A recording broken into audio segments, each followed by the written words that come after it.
Salut tout le monde, bienvenue à un autre épisode de Prise de vue où cette semaine, on retourne dans l'univers des super-héros Marvel après Captain America Brave New World au mois de février. Le mois de mai, ça commençait avec Thunderbolts. Je ne sais pas à quel point vous êtes familier avec les bandes dessinées, mais j'imagine que si vous écoutez les films Marvel, vous avez lu quand même so much de bandes dessinées. Ça serait weird d'écouter des films de super-héros sans se fier sur les bandes dessinées, je ne sais pas. Mais en tout cas, c'est Thunderbolts. Il y a eu une série de différents personnages dans ce groupe-là, avec Red Hulk, à un moment donné, qui était le chef. Il y a aussi Venom, qui, à cette époque-là, s'appelait Agent Venom, qui a fait partie des Thunderbolts. Il y a eu aussi The Punisher, à un moment donné, dans une certaine série, qu'il était justement avec le groupe. Mais pour le film Thunderbolts qu'on a, les personnages qu'on a, c'est Winter Soldier, Yelena, qui est la sœur à Black Widow.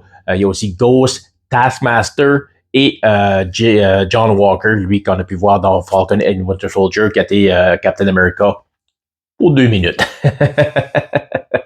En partant le film, je vais vous dire tout de suite, j'y donne quand même un bon, généreux 7.5 sur 10. C'est un film que j'ai apprécié, que j'ai aimé, qui m'a diverti.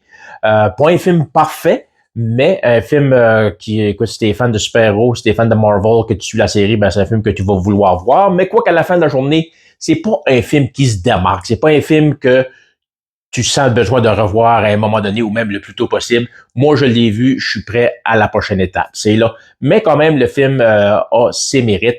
Et c'est pas une histoire aussi complexe que je pensais. Puis aussi, le film, je le vois un peu comme un spin-off de Marvel. C'est un peu comme dans la franchise Fast and Furious, à un moment donné, Dwayne Johnson et Jason Statham ont repris leur rôle de Hobbs and Shaw pour faire le film Hobbs and Shaw, qui était dans l'univers Fast and Furious. Ben, on dirait que c'est un peu ça parce que c'est des personnages dans Thunderbolts à part de Winter Soldier qu'on a vu ici et là avec les Avengers, puis il y a eu Captain America, The Winter Soldier aussi. C'est The Red Guardian. Ah, c'est vrai, j'ai oublié Red Guardian aussi. Red Guardian, qui est le papa à Black Widow et Yelena. C'est des personnages un peu plus secondaires, si tu veux, qu'on a vu soit dans une série ou dans un film et pas plus. Mais là, ça y est, là, ils se retrouvent tous ensemble dans le film et ça commence justement avec le personnage de Yelena qui est en Malaisie, qui va s'occuper d'un laboratoire qu'elle doit effacer toute preuve d'existence de ce manoir-là, parce qu'elle travaille avec, je me rappelle plus du nom, c'est le personnage joué par Julia Louis-Dreyfus de Seinfeld, de Fontaine. Elle travaille pour cette femme-là qui, elle, bien, il y a justement des rumeurs qu'elle travaillerait sur des projets illégaux pour essayer de trouver les nouveaux super-héros pour protéger la Terre de possibles attaques de l'extérieur de l'univers. Puis elle fait des expériences justement sur des humains pour les transformer en super-héros. Elle, évidemment, elle veut pas finir en prison, ça fait qu'elle essaie d'éliminer toute preuve qu'elle est justement attachée à ces projets-là. Ça fait qu'elle a Yelena pour s'occuper de ça. Et à un moment donné, on s'aperçoit, c'est à coup que là, tout commence à être éliminé, tout a été effacé, puis qu'elle pense qu'elle est sortie du bois, faut qu'elle se débarrasse aussi des personnes qu'on a engagées pour qui, eux, effaçaient toute preuve. Puis là, Yelena, elle apprend que John Walker, Ghost, Taskmaster et ça, je vais en oublier un petit peu tu.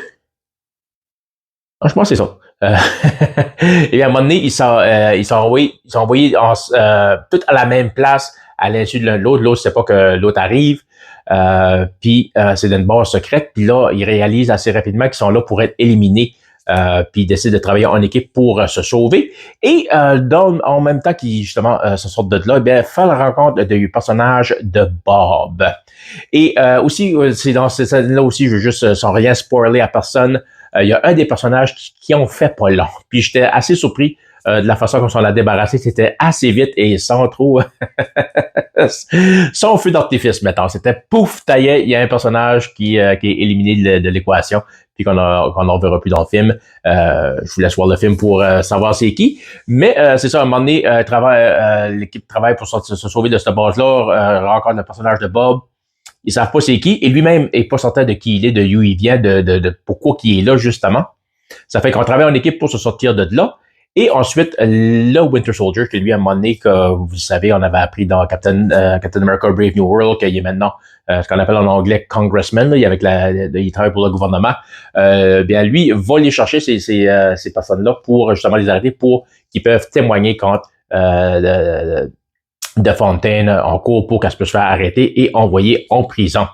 Le problème avec ça, c'est que Bob, à un moment donné, s'aperçoit qu'il n'est pas aussi normal qu'il est. Il s'aperçoit qu'il y a certaines choses avec lui qu'il savait pas qu'il était capable de faire, aller dans les mémoires de d'autres personnes qui touchaient, puis aller dans le passé, puis d'aller justement dans des souvenirs assez douloureux et qui même à un moment donné, c'est un peu former leur personnage, leur façon de faire dans la vie de tous les jours. Et c'est là qu'on apprend justement que lui, eh bien, finalement, est considéré comme un succès pour le projet Sentry, qui était justement à former des personnes et les prendre et les transformer en super-héros. Mais le gars a des problèmes de dépression. Il y a quelqu'un aussi de délusionnel durant son passé, qu'on va apprendre un peu plus tard dans le film, que le genre d'enfance qu'il y a eu qui n'était pas évidente. Ça fait qu'on est un peu inquiet. Certaines personnes qui inquiètent justement que cette personne-là soit le prochain, peut-être même le prochain à rejoindre les Avengers, parce que justement dans ce film-là, on parle que les Avengers sont finis, ça n'existe plus, ils sont toutes partis. Et comme vous pouvez l'imaginer, ces problèmes justement de dépression et illusion de grandeur, je sais pas si ça se dit en français, là, ben là, ça l'affecte et devient donc le méchant du film, et c'est au personnage qui décide de s'appeler le Thunderbolt. Pourquoi Thunderbolt? Eh bien, il y a une petite histoire un peu cute, justement, dans le film pourquoi ils ont arrivé à ce nom-là pour le groupe. Et ben c'est là justement, c'est à eux autres d'arrêter le personnage de Sentry. C'est pas mal ça l'histoire en général. C'est comme je dis, c'est un bon film, c'est divertissant, bonne action. L'humour que j'ai ri à pas mal pas mal beaucoup de places, pas toutes les places, là, parce qu'il y a certains moments, des scènes, des situations, même des dialogues, ça semblait forcé, ça semblait cheesy, puis on dirait qu'on poussait trop la note de vouloir être drôle, puis ça marchait pas. J'ai aimé aussi du film qu'il y avait quand même un certain nombre d'effets qui étaient des effets pratiques au lieu d'aller puis se fier au CGI. C'est un film Marvel, du CGI, il y en a, mais pas au pouce carré, mettons comme Ant-Man, Quantumania ou encore The Marvels. Ça fait que si tu es abonné à Disney+, tu peux aller voir un petit documentaire de 2-3 minutes, un special look at the Thunderbolts, puis on voit justement Florence Pugh qui joue le rôle de Yelena, qui est au-dessus de Nephis, puis c'est elle qui est attachée avec des corps et tout ça, puis qu'on suspend au-dessus du building, là. Et juste la voir faire ça, j'ai un nouveau respect pour elle. Moi, tu me payeras pas assez cher, là. Eric, tu ferais pas ça pour 1 million? Non. Il n'y a pas un montant d'argent qui me ferait dire, OK, attachez-moi, strappez-moi sur des corps, puis balancez-moi au-dessus du building. Non, merci. Ça fait que c'est le fun, mais comme je vous dis, il y a des CGI, puis là, le niveau de réussite varie d'effet. En effet, là, il y a un moment donné, il y a une scène de combat avec le personnage de Sentry, puis c'est comme, ouais, là, ça aurait pu être travaillé un petit peu plus. Sentry, si t'es pas familier avec, soit sens-toi pas coupable, parce que c'est un personnage qui est quand même assez récent. T'es inventé fin des années 90 et a sorti avec sa propre série de bandes dessinées au début des années 2000. Au début des années 2000, c'est un temps que je lisais plus vraiment de bandes dessinées à cette époque-là. Ça fait même moi, j'étais pas familier avec le personnage, mais j'ai été vérifier un peu sur Internet. Puis, qu'est-ce qu'ils ont fait avec cet acteur-là, qui est Lewis Pullman, le fils de Bill Pullman. Eh bien, je trouve qu'il a fait une bonne job de la ressemblance, justement, pour les gens qui sont familiers avec Sentry. Je pense que vous allez être satisfait avec ça. Un autre problème du film, c'est que je trouve qu'il souffre de ce que Venom, Let There Be Carnage, puis même Ghostbusters, Frozen Empire ont souffert. On nous présente des monstres, des méchants qui sont indestructibles, que personne ne peut arrêter, que ils sont dominants, puis ils sont ultimes comme personnages. Première altercation avec, pouf, ils se font battre tout de suite.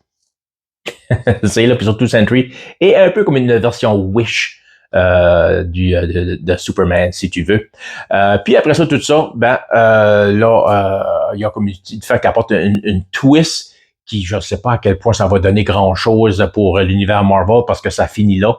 On a une petite idée à travers les post-credit scenes, à savoir qu'est-ce qui se passe avec justement cette nouvelle-là. Et ensuite, qui dit Marvel dit mid-credit scene, et post-credit scene, on a une mid-credit scene au milieu des crédits qui est juste une petite affaire humoristique, question de te faire rigoler un peu avec le Red Guardian. Et après, le post-credit scene là, qui nous laisse justement sous-entendre qu'est-ce qui s'en vient dans les prochains mois ou la prochaine année pour l'univers Marvel. Mais si tu suis Marvel depuis le début, si tu suis encore de proche, tu sais qu'est-ce qui s'en vient au mois de juillet côté cinéma. Et je dois même t'avouer que cette credit scene-là m'a un peu frustré parce que là, ça a confirmé comment le film qui s'en vient au mois de juillet va se terminer. Ça fait que je dirais pas le nom du film, mais si tu le suis, comme tu sais de quoi je parle.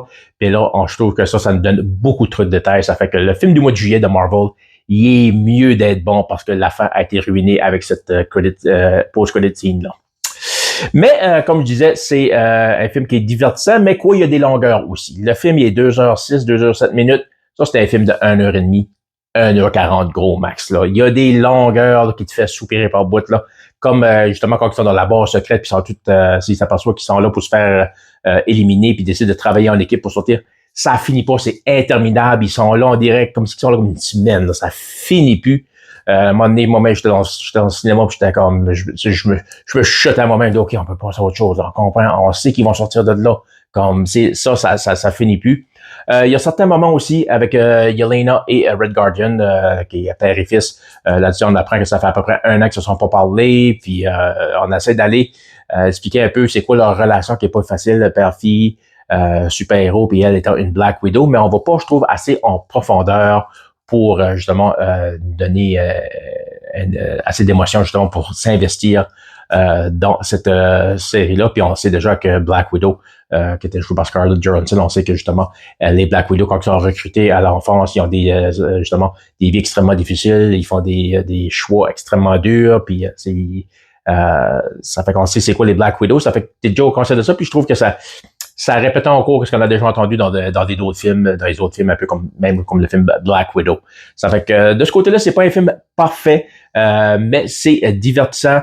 C'est un film que d'après moi tu vas aimer. J'ai aimé encore une fois qu'on était comme un peu comme Brave New World. On est sur la Terre, on reste sur la Terre, on est un peu comme un retour aux sources pour Marvel, ce que je pense qu'ils avaient besoin de faire parce que là, les multiverses, là, ça s'en vient en grand nouveau avec le prochain film du mois de juillet, Avengers Doomsday, qui s'en vient dans à peu près 1 an, qui sont déjà après filmés d'ailleurs.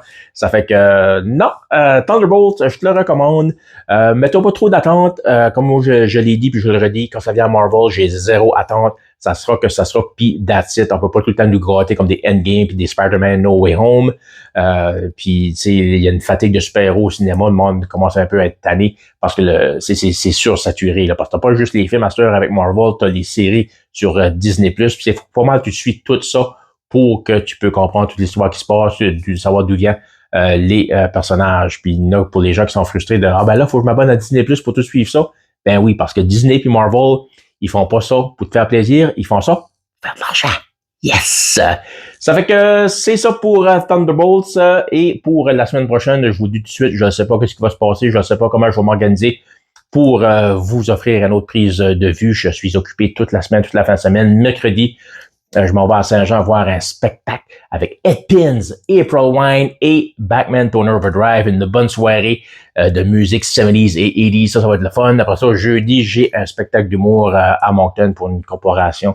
Interior Design, je pense. Je suis occupé. Puis vendredi, ben là, je m'en vais à Montréal pour aller voir Obituary. Yeah! Ça va rocker. Puis là, samedi, bien sûr, il faut que je revienne de Montréal. Quand même, c'est 10 heures de route. Et ce dimanche, je suis censé avoir une pratique avec mon groupe Nocturne parce qu'on a des spectacles qui s'en viennent au cours de l'été. Puis on veut encore composer d'autres chansons et sortir d'autres musiques. Ça fait que je ne sais pas c'est quand que je vais pouvoir voir un film là-dedans. Je sais qu'il y a des nouveaux stuff qui s'en viennent sur Netflix, sur Amazon et tout ça. Moi, je suis abonné à toutes les plateformes de streaming. Ça fait j'ai pas de problème de ce côté-là. C'est vraiment pour le week-end, question de trouver le temps pour écouter que de quoi pour vous en parler. Mais je vais sûrement m'arranger parce qu'avec ça, jusqu'à date, j'ai pas encore manqué une semaine. Il y a des fois, ça tombe bien mardi, mais assez rarement. Ça fait c'est ça, j'essaie d'être constant avec ça. C'est ça, ce projet-là, pour moi, d'être constant et discipliné. Ça fait que là-dessus, je sais pas de ce qu'on va parler, mais on va se parler la semaine prochaine.